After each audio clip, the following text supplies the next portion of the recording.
Bismillahirrahmanirrahim.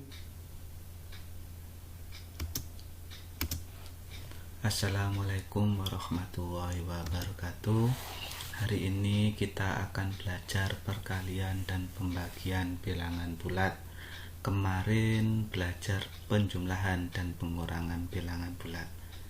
Mari kita lanjutkan pembelajaran hari ini.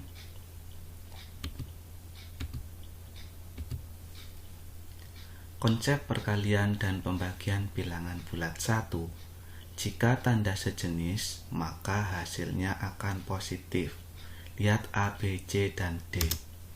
Kalian lihat baik-baik. Tanda sejenis artinya apa? Bilangan bulat ada yang negatif, ada yang positif.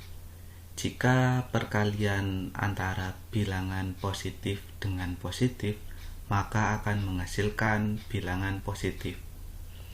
Jika negatif dengan negatif, yang ini, maka akan menghasilkan bilangan positif. Begitu juga dengan pembagian. Jika pembagiannya yaitu bilangan positif dibagi dengan positif, maka akan menghasilkan bilangan positif. Jika negatif dibagi dengan negatif, maka akan menghasilkan bilangan positif. Konsep yang pertama, jika tanda sejenis, maka hasilnya positif. Yang perlu diingat itu ya, jika tanda sejenis, maka hasilnya positif. Kita lanjutkan. Konsep yang kedua, bagaimanakah jika tandanya itu, bilangannya itu berbeda, yaitu konsep yang kedua. Konsep perkalian dan pembagian bilangan bulat. Jika tanda tidak sejenis, maka hasilnya negatif. Contoh di sini yang A, misalkan di sini ada bilangan positif dikali negatif, maka hasilnya negatif. Jika hasilnya yang B misalkan ada bilangan negatif dikali dengan positif, maka hasilnya negatif. Yang C yaitu misalkan pembagian bilangan positif dengan negatif, maka akan menghasilkan bilangan negatif. Jika negatif dibagi positif, akan menghasilkan negatif. Intinya jangan lupa, jika tanda tidak sejenis, maka hasilnya negatif. Saya ulangi lagi, jika tanda tidak sejenis, maka hasilnya adalah negatif. Kita lanjutkan ke contoh soal. Ini adalah beberapa contoh soal. Karena contoh soal angkanya saya buat mudah, tergantung nanti kalian yang pertama ngerti konsep terlebih dahulu. Yang pertama contohnya yaitu 3 dikali 7. 3 positif dikali 7 positif, berarti akan menghasilkan bilangan positif.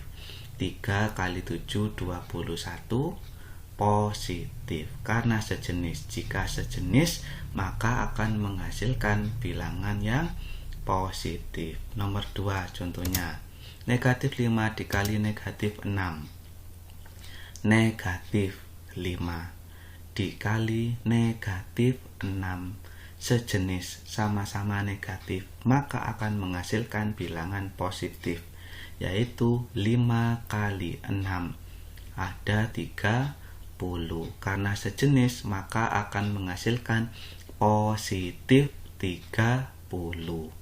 Contoh yang ketiga, negatif 8 dibagi 4. Negatif dibagi positif, tidak sejenis. Karena tidak sejenis, maka hasilnya adalah negatif. Saya ulangi lagi, tidak sejenis hasilnya negatif. 8 dibagi 4 itu 2. Karena tidak sejenis, maka akan menghasilkan bilangan negatif 2. Itu adalah contoh yang tidak sejenis. Nomor 1 sejenis, nomor 2 sejenis. Ingat konsep yang pertama, jika sejenis maka hasilnya positif.